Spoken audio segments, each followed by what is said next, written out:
Presidente Alberto, advirto que as 150 folhas que aqui estão, eu só lerei 149, absolutamente todos tranquilos, e isso será assim.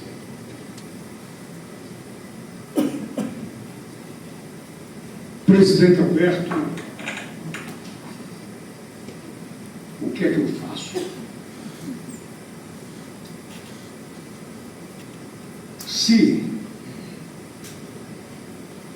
não citar, estarei sendo injusto com a beleza e o calor dessa presença. Se não citar, eu estarei levando ao poço profundo da tenebrosa e indesejável omissão figuras tão grandiosas como aqui. Me deixe citar 2, 3, 4, todos. Eu não sei o que faço. E não quero que a vontade ceda a razão. Hoje não é dia de razão, é dia de emoção. É dia de gratidão. É dia de contar histórias. É dia de dizer as coisas para não esquecer mais.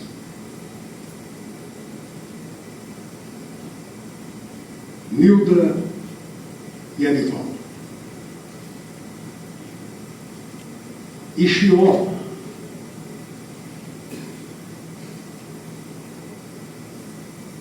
É o trio a quem entrego o nome de cada um desses amantíssimos amigos. Eu agradeço inicialmente, presidente, essa magia que o AB conseguiu fazer e encontrar em mim a possibilidade de ter deferido essa comenda tão alta, mas tão elevada que já veio pelo mundo. Se eu me olhasse a mim mesmo, diria que não a mereço. Por uma razão bem simples. Porque eu não sou um advogado. Eu sou um advogado em construção.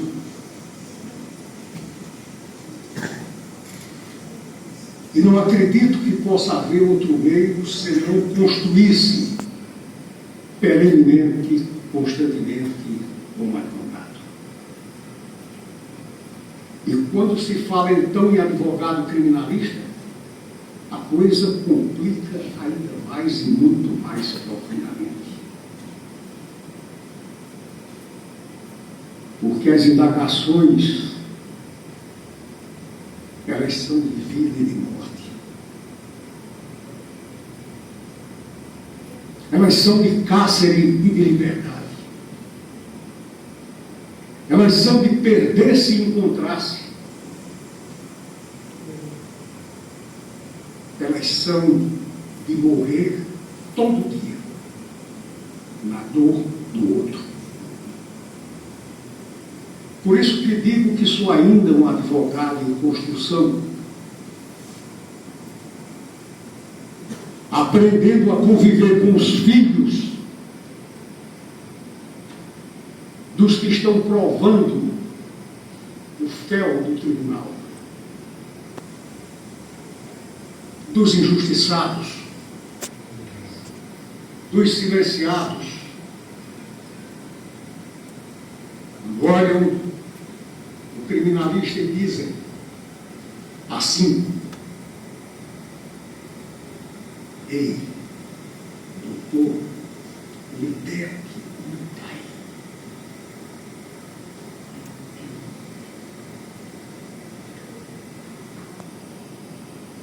Não creio que muitos tenham ouvido isto que acabo de dizer. Mas estão aqui em duas memórias que amo imensamente. Dois Paulos, dois apóstolos da advocacia, dois ícones da advocacia criminal paraibana, Paulo Agra e Paulo de Tarso. Levados, sem sequer dizer adeus,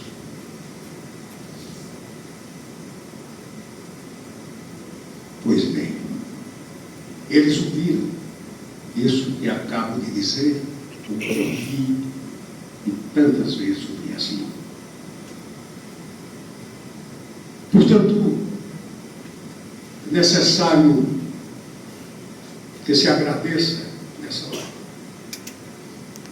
A todos que vejo como se estivesse tendo nas minhas mãos abraçados no jardim da minha casa.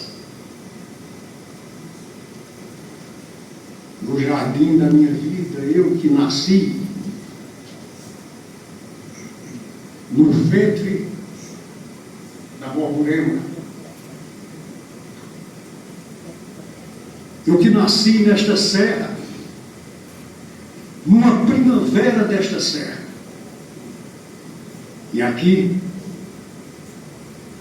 eu tanto perdi e tanto ganhei. Perdi o meu pai assassinado traiçoeiramente, miseravelmente, que naqueles dias já erguia a sua voz, a sua história e os seus compromissos contra a corrupção, contra a dilapidação dos recursos públicos, contra a abocanhada criminosa do dinheiro do povo. E Félix, aos 30 anos, não mais do que isso, que já arrebatava as multidões campinenses,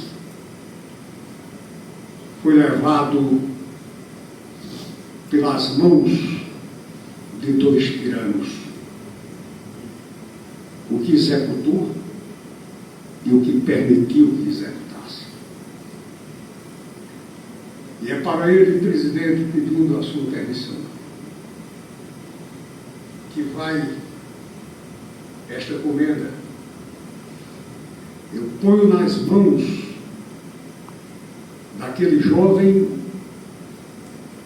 que não pôde me dar caminhos, mas me deu exemplos de vida e de morte. E assim começa a minha trajetória. E foi aqui onde descobri os deveres inarredáveis que comprometem o advogado. Advogado é tanto, mas é tanto que chega às margens de tudo.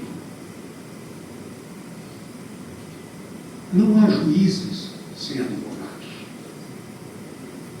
Não há um juiz sem antes um advogado. Não há promotor sem advogado. Não é promotor sem antes um advogado. De 1827 para cá, pelo decreto imperial,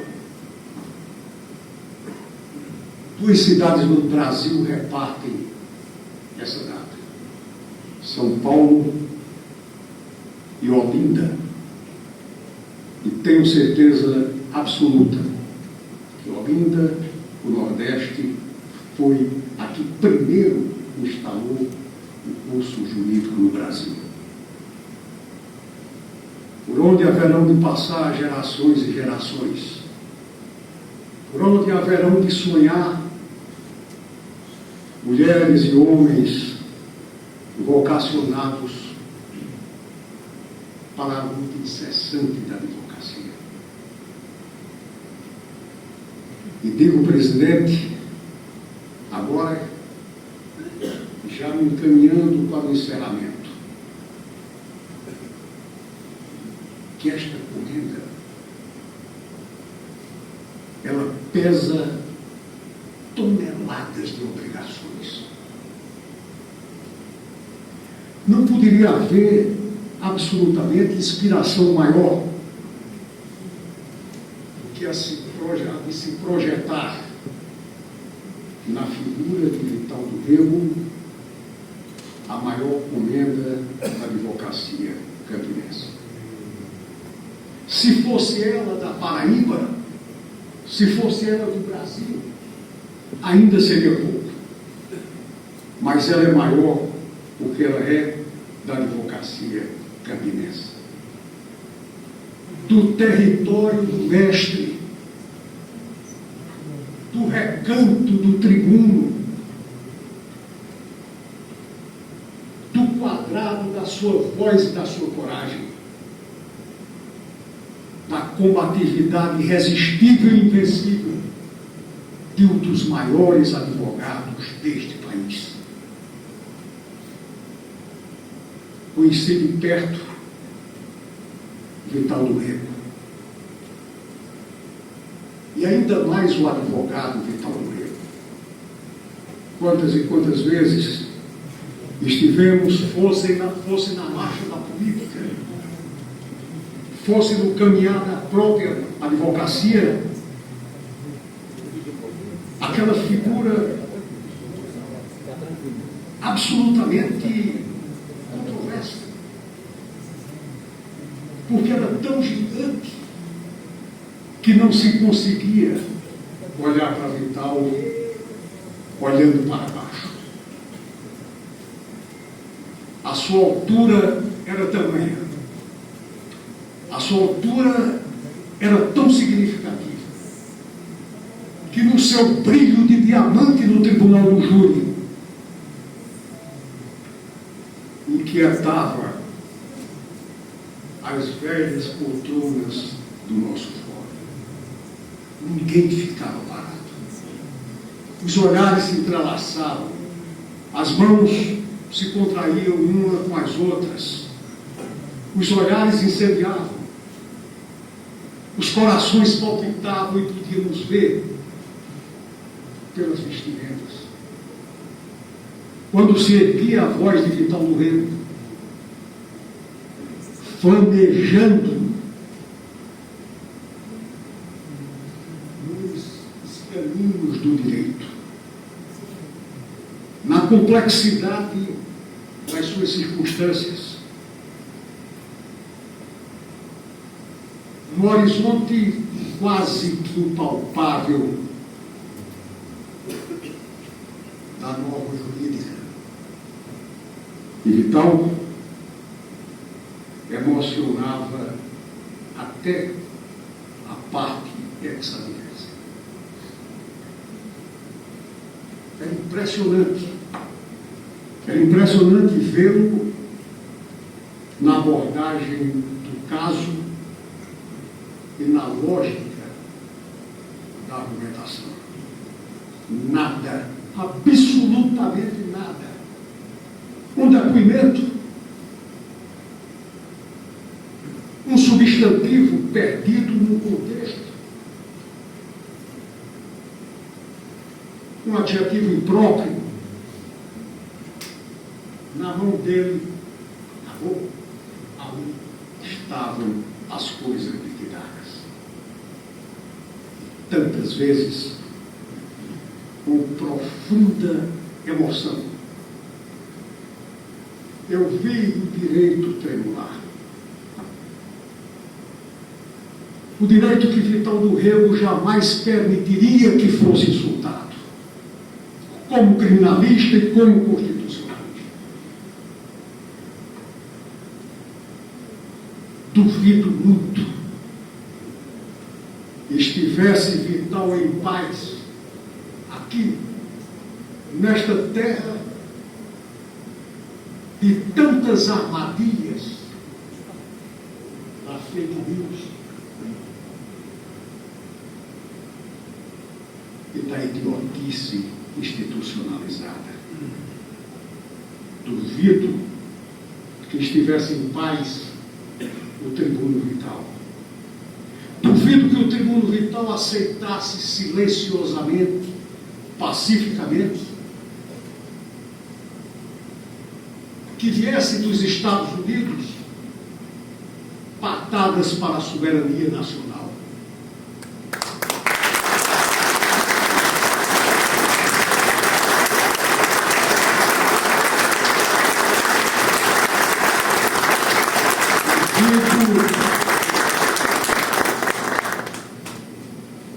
Que a voz firme, alta e claríssima de um dos maiores tribunos do país fosse eventualmente silenciada por bananas, cascas de bananas, bananonas ou bananinhas.